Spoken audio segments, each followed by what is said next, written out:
Assalamualaikum warahmatullahi wabarakatuh. Pada kesempatan kali ini kita akan membahas tentang technopreneurship pada materi tentang konsep-konsep dan fungsi bisnis. Jadi karena technopreneurship itu adalah mata kuliah yang membahas tentang jiwa technopreneur, sehingga di dalam mata kuliah ini penting sekali kita memahami tentang konsep-konsep dan fungsi bisnis. Nah, pada kesempatan kali ini bahan kajian yang akan kita ulas adalah tentang konsep dan fungsi bisnis, kemudian pengertian dan tujuan bisnis, dan juga tentang teknologi informasi dan dunia bisnis. Ya, nah, seringkali kita membahas tentang bisnis itu sendiri. Ya. Mahasiswa diharapkan menjadi seorang yang mandiri, ya, bahkan ketika belum lulus pun diharapkan sudah memiliki bisnis. Nah, kita samakan dulu persepsi kita bahwa konsep bisnis di sini adalah gagasan konkret dalam mewujudkan suatu usaha dengan merujuk pada nilai-nilai usaha, tujuan usaha, serta target pasar. Nah, pada definisi di sini adalah adanya gagasan konkret dalam mewujudkan suatu usaha. Artinya bukan hanya sebuah ide, tetapi ide itu diwujudkan dalam sebuah realitas, ya, mewujudkan sebuah usaha, kegiatan wirausaha, ya. Tentunya wirausaha yang dipilih adalah wirausaha yang memiliki sebuah nilai, dan tentunya usaha tersebut memiliki tujuan secara ekonomi, ya, tentunya untuk mendapatkan keuntungan, ya, manfaat secara ekonomi, kemudian dan juga jelas target pasarnya. Jadi ketika memiliki sebuah bisnis, ya, seorang mahasiswa juga harus tahu ini bisnis saya ini untuk siapa. Sehingga apa? Dengan mengetahui target pasar ini, maka nanti mahasiswa itu akan tahu strategi yang digunakan untuk mendekati target pasar tersebut, ya, untuk mencapai target pasar tersebut. Nah, di dalam bisnis tentunya ada sebuah tahapan dalam membentuk sebuah konsep. Nah, di sini dalam memulai sebuah bisnis, di sini landasan usahanya itu berupa, kita harus tahu filosofinya dulu. Itu tidak hanya sekedar berdagang. Ya, jadi kalau hanya sekedar berdagang sudah banyak orang yang melakukan. Nah, sehingga di sini kaitannya dengan filosofi, visi dan misi. Jadi supaya bisnis yang dilakukan oleh mahasiswa, yaitu sebagai orang yang terpelajar, itu menjalankan bisnis itu ada aturannya, ada jalan yang ditetapkan untuk dilalui, ada mimpinya, ada visinya, ada jalan untuk mencapai visi, ya. Nah, itulah kenapa kita mempelajari ini. Ini adalah yang akan menjadi roh bisnis Anda, roh bisnis yang dijalankan oleh mahasiswa, sehingga berbeda dengan bisnis yang dijalankan oleh orang biasa yang mungkin di dalam bisnisnya tidak mengenal filosofi bisnisnya, ya tidak ada visi dan misi, sehingga usahanya seperti jalan di tempat, ya, tidak berkembang. Ya, oleh karena itu pada kesempatan ini penting sekali kita membahas tentang konsep bisnis ini. Nah, fungsi utamanya apa? Itu mendapatkan atau menciptakan nilai suatu produk atau jasa dengan cara mengubah bentuk bentuk bisnis, ya, atau form utility yang tidak lain dari fungsi produksi. Jadi ada kegiatan produksi. Ya, produksi itu bisa berupa barang dan jasa.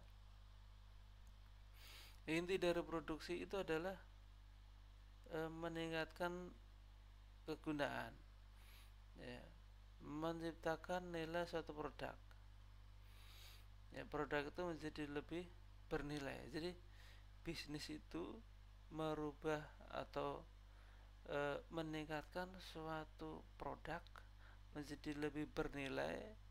Dengan peningkatan nilai tersebut menjadi banyak dibutuhkan oleh orang lain, ya. Kemudian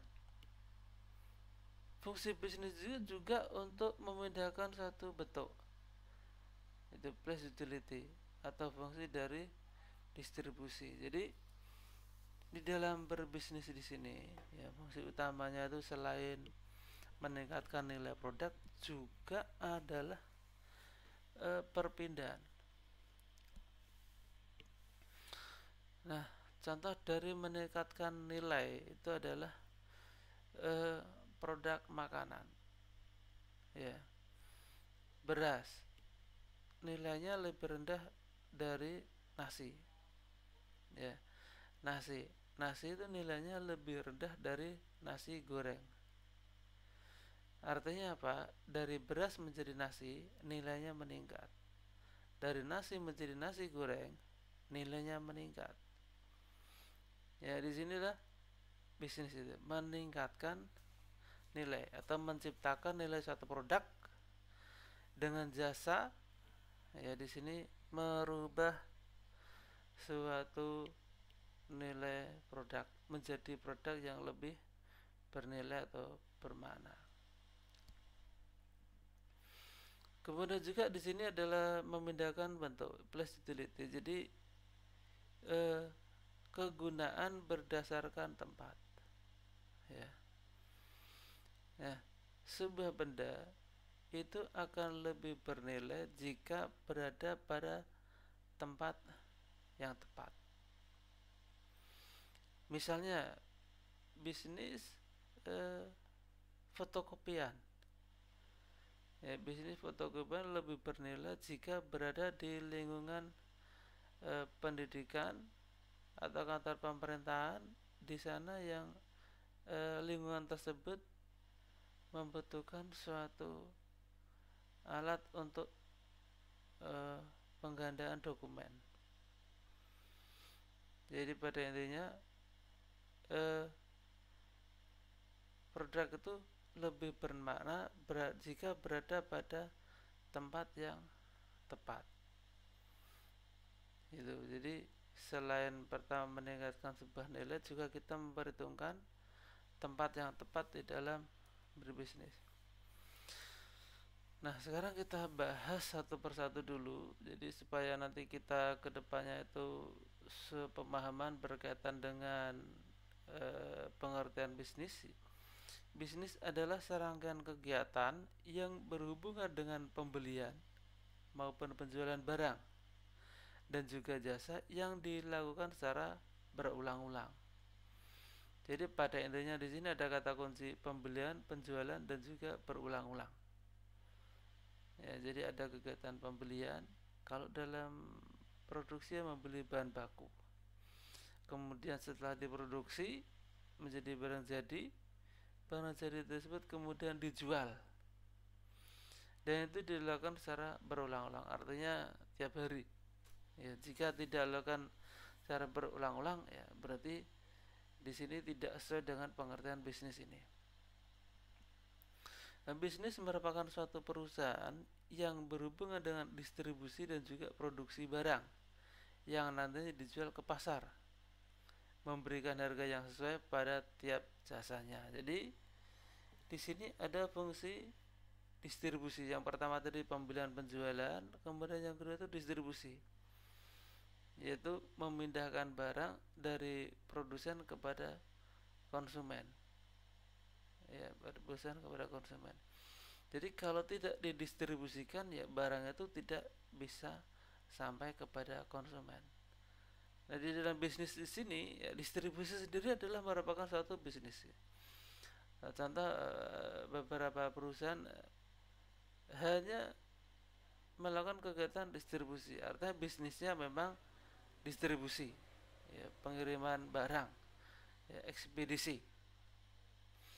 Kemudian bisnis adalah segala perusahaan atau apapun yang membuat atau mendistribusikan atau menyediakan berbagai barang atau jasa yang dibutuhkan atau diperlukan oleh anggota masyarakat lainnya, juga bersedia dan mampu dalam membeli membayarnya. Jadi pertama kata kunci pembelian penjualan distribusi, ya, intinya itu aja. Jadi pembelian penjualan distribusi atau menyediakan berbagai barang ataupun jasa yang dibutuhkan oleh anggota masyarakat lainnya, bersedia dan mampu dalam membeli atau membayarnya. Jadi kita tanamkan dalam diri kita bahwa di dalam bisnis itu ada yang namanya proses pembelian, ada proses penjualan, dan juga ada proses distribusi, ya, yang di dalamnya tentunya diikuti dengan kemampuan membayar. Kemudian tujuannya apa? Jadi bisnis, ya, secara ekonomi memiliki tujuan pertama adalah keuntungan. Jadi, meningkatkan nilai suatu produk, dari beras menjadi nasi, dari nasi menjadi nasi goreng, itu ada peningkatan harga. Tujuan dari peningkatan harga tersebut tentunya adalah untuk mendapatkan keuntungan. Kemudian menyediakan produk berupa barang atau jasa, ya. Kemudian meningkatkan kesejahteraan bagi pemilik, faktor produksi, dan masyarakat. Nah, di sini kaitannya dengan menyediakan produk berupa barang atau jasa. Jadi kalau pertama itu memang kita menawarkan kemanfaatan. Nah, kita itu menjadi seorang pribadi yang bermanfaat karena kita tuh berhasil menyediakan produk. Untuk apa? Untuk memenuhi kebutuhan masyarakat, itu baik berupa barang atau jasa. Nah, kemudian di dalam mengelola sebuah usaha, tentunya kita setelah mendapatkan keuntungan itu di sini diharapkan apa? Yaitu pemilik faktor produksi itu meningkat kesejahteraannya. Jadi ketika kita mengelola sebuah perusahaan, ya, perusahaan itu kemudian mendapatkan keuntungan, maka keuntungan tersebut juga harus dinikmati tidak hanya orang yang berkecimpung di dalam usaha tersebut, tapi juga pemilik modal yang mungkin sifatnya pasif, ya, artinya tidak berkecimpung secara langsung dalam bisnis tersebut, tetapi bisnis itu dijalankan oleh tim, oleh orang lain. Tujuan bisnis berikutnya adalah mempekerjakan tenaga kerja. Jadi kita itu bisnis ternyata ada aspek sosialnya juga. Yang pertama tadi kita ingin dapatkan keuntungan, aspek secara ekonomi, tetapi juga ada aspek yang lainnya. Apa? Yaitu ketika kita melihat banyak orang yang belum bekerja, ya, muncul keinginan mendirikan sebuah bisnis, harapannya orang-orang yang belum kerja tersebut bisa terserap menjadi tenaga kerja. Ya, kemudian setelah kita itu ingin mendapatkan keuntungan, kemudian mendapatkan atau menyerap tenaga kerja yang banyak, tentunya kita ingin usaha yang kita miliki itu adalah usaha yang bisa berlangsung dalam jangka panjang. Oleh karena itu tadi dari awal definisinya itu adalah melakukan pembelian, penjualan, distribusi yang dilakukan secara berulang-ulang. Harapannya apa? Harapannya adalah perusahaan tersebut adalah berlangsung lebih lama, ya, sehingga mampu memenuhi kehidupan semua personel yang ada di dalamnya dalam jangka waktu yang lama juga. Kemudian tujuan dari bisnis itu juga adalah kemajuan perusahaan. Tadi saya sampaikan kalau kita tuh memiliki perusahaan, ya ada visi atau mimpi yang ingin dicapai oleh perusahaan, memiliki visi-visi untuk mencapai memiliki misi untuk mencapai visi. Ya di sini harapannya adalah perusahaan itu tumbuh dan berkembang menjadi besar. Selain itu juga ada banyak bisnis yang bisa dijalankan. Akan tetapi tentunya bisnis tersebut adalah bisnis yang prestis, ya menjadi kebanggaan dan juga tentang prestasi. Ya, keberhasilan seseorang di dalam menjalankan bisnis akan meningkatkan prestisnya dan juga meningkatkan prestasinya. Nah, sekarang kunci ide bisnis itu seperti apa sih? Apa yang pertama kita lakukan sehingga pada akhirnya kita itu memiliki bisnis yang bermanfaat bagi lingkungan sekitar kita. Yang pertama itu menemukan kesenjangan. Kesenjangan itu misalnya gini, ini lingkungan padat, harusnya ada jasa laundry, cuci pakaian. Kenapa? Karena dalam lingkungan yang padat itu tempat untuk menjemur pakaian itu kadang-kadang tidak terpikirkan, sehingga apa? Ya, muncul ide untuk mendirikan sebuah jasa cucian laundry. Jadi kesenjangannya harusnya ada jasa laundry, ternyata tidak ada. Kemudian karena ini tidak ada, maka dimunculkanlah ide bisnis tentang laundry tersebut. Kemudian berikutnya pandangan untuk dan menciptakan peluang, membedakan antara risiko dan ketidakpastian. Jadi kita itu harus memiliki sudut pandang yang baik, ya sudut pandang yang baik. Ini berkaitan dengan menciptakan peluang. Jadi kalau kita tidak memiliki sudut pandang yang baik, yang positif berkaitan dengan bisnis, terutama dalam menemukan kesenjangan tadi, kita tidak akan bisa menemukan ide. Kemudian juga bisa membedakan antara risiko dan ketidakpastian. Jadi semua bisnis itu ada risikonya, karena memang kita menjalankan bisnis itu adalah penuh ketidakpastian. Sehingga di sini karena ketidakpastian tersebut, maka sejak awal kita bahas bahwa bisnis di Amerika itu adalah bisnis tentang keyakinan. Jadi kalau kita tuh menghadapi bisnis yang ada risiko dan tidak pasti, maka yang dibutuhkan di sini adalah keyakinan. Ya, yakin bahwa usaha ini akan berkembang. Kita yakin bahwa usaha ini adalah usaha yang baik dan akan ditolong oleh Yang Maha Pencipta, ya, berkaitan dengan keimanan. Ya. Nah, sehingga di sini ya, bisnis itu memang setuju dengan Hakim yang sudah dibahas di video sebelumnya itu.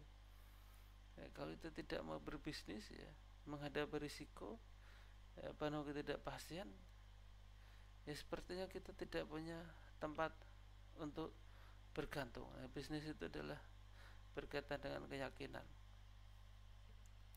Kemudian memahami kekuatan antara kekuatan dan memanfaatkan kekuatan tersebut. Ya, di sini nih. Dalam tadi saya contohkan ada kesenjangan, harusnya ada laundry, ternyata tidak ada laundry. Kemudian yakin dibuat sebuah bisnis, kemudian di sini kita menjalankan bisnis itu harus sesuai dengan kekuatan kita, kemampuan kita, ya, dan juga sesuai dengan kebutuhan masyarakat sekitar kita. Ya, mendirikan bisnis yang tidak sesuai dengan kekuatan kemampuan, nanti bisnis itu ya bisa berlangsung tidak lama, karena memang bisnis dijalankan tanpa kekuatan dan keahlian yang kita miliki. Ya, kemudian setelah kita itu paham dengan kemampuan yang dimiliki, kemudian apakah kemampuan yang dimiliki itu sesuai dengan kebutuhan masyarakat. Ya, kalau kita punya memiliki kemampuan, ternyata lingkungan sekitar segitu tidak membutuhkan kemampuan yang dimiliki, ya mungkin kita bisa pindah atau mencari tempat yang sesuai untuk pengembangan bisnis kita. Kemudian mengembangkan model bisnis yang layak. Jadi bisnis yang dipilih, ya tadi kalau contohnya dari awal itu adalah harusnya ada laundry, kok tidak ada laundry. Kemudian kita yakin dengan bisnis, kalau kita memulai sebuah bisnis itu yakin bahwa bisnis ini akan berkembang. Bisnis yang kita pilih adalah bisnis yang sesuai dengan kekuatan kemampuan kita. Bisnis yang kita munculkan adalah bisnis yang sesuai dengan kebutuhan masyarakat. Kemudian bisnis yang kita miliki itu adalah bisnis yang layak, ya, secara keuangan dan juga secara aspek pasar, ya. Jadi sebelum dimulai kita harus melakukan analisis kelayakan pasar, ya, konsumen mampu membeli atau tidak, ya, sesuai dengan kebutuhan masyarakat atau tidak, ya, layak finansial, memberikan keuntungan atau tidak dalam jangka waktu tertentu, ya, itu juga perlu diperhitungkan. Kemudian mendapatkan masyarakat. Apabila kita sudah mengawali bisnis, ya, dari awal sampai akhir tersebut, tentunya kalau bisnis itu berdiri, maka bisnis itu akan mendapatkan tanggapan yang baik dari masyarakat. Nah, berkaitan dengan perkembangan bisnis, ya, kalau sekarang itu rame industri 4.0, kita langsung masuk ke sini. Nah, industri 4.0 itu apa? Itu teknologi mengarah kepada otomatisasi dan pertukaran data. Nah, sekarang kita sering mendengar ini, berarti ketika industri 4.0 itu di dalamnya adalah ada tren otomatisasi mesin, pertukaran data, database, ya, database konsumen terutama. Ini, nah, kemudian yang ketiga, ya, jadi sejarah, kalau sekarang sudah pada 4.0, kalau sejarahnya itu seperti apa sih industri-industri yang dari dulu sampai sekarang, ya. Jadi kalau sebelumnya mulai tahun 69 itu di sana sudah mulai dikenalkan komputer, ya, komputer. Nah, kalau generasi keempat intinya adalah pertukaran data, otomatisasi pertukaran data. Yang ketiga, komputer itu sudah menjadi generasi revolusi industri yang ketiga. Ya, kemudian yang kedua seperti apa sih? Kita lihat di sana ada lini produksi. Jadi berkembang sebuah perusahaan yang membuat sebuah produk. Di sana ada berbagai macam lini, ya, yang menggunakan berjalan.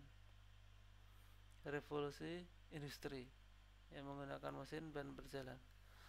Nah, generasi pertama, ya, revolusi industri dikaitkan dengan mesin tenun. Nah, di sini setiap ada penemuan mesin berkaitan dengan produksi, maka akan muncul sebuah revolusi. Revolusi industri pertama adalah berkaitan dengan pembuatan kain yang tadinya manual jadi dengan mesin. Yang kedua adalah karena di sana ada lini produk, jadi mesin juga, akan tetapi mesin itu berjalan, ya, berjalan. Kemudian yang ketiga adalah ditemukannya komputer. Kemudian yang keempat adalah tentang database, pertukaran data. Nah, berkaitan dengan technopreneurship itu adalah ya perpaduan antara teknologi dan entrepreneurship, disebut dengan technopreneurship.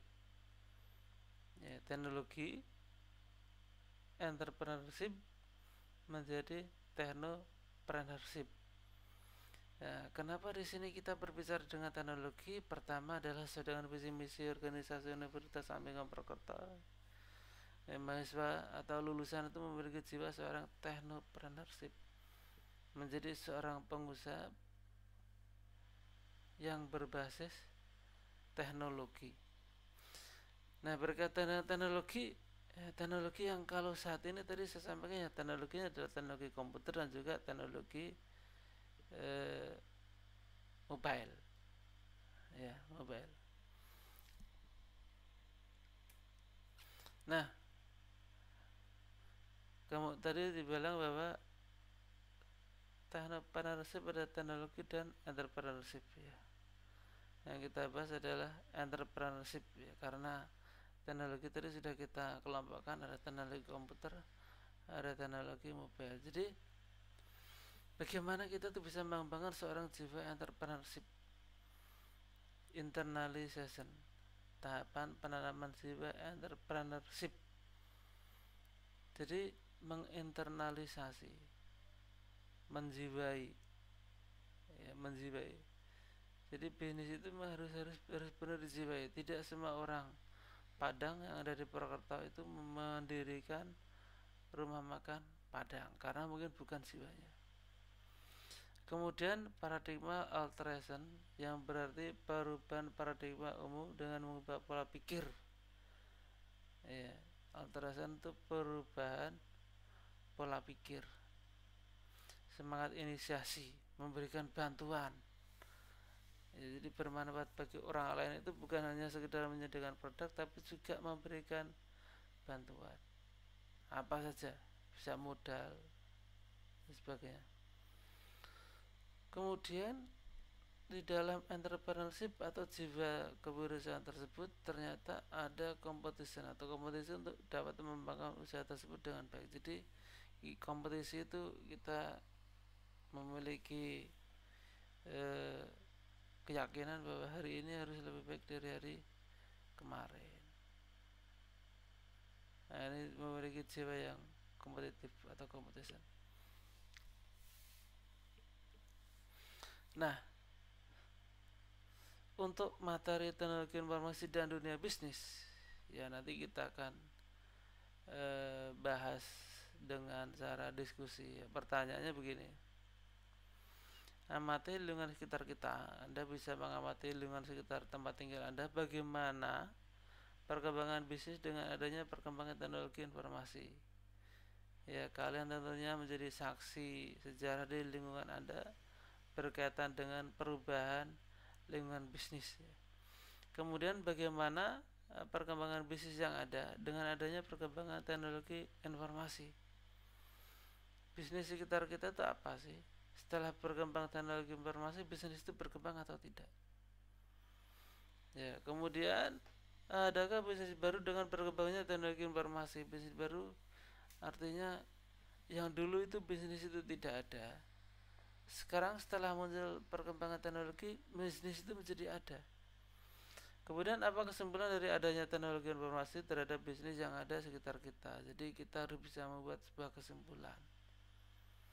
Ya, dengan adanya teknologi informasi itu industri seperti apa? Ya. Nah, itulah materi pertemuan kedua berkaitan dengan konsep fungsi tujuan bisnis. Ya, dari sini mungkin nanti akan menjadi pengantar bagi kita bahwa kita memiliki sebuah kesepahaman berkaitan dengan bisnis tersebut. Ya, terima kasih. Wassalamualaikum warahmatullahi wabarakatuh.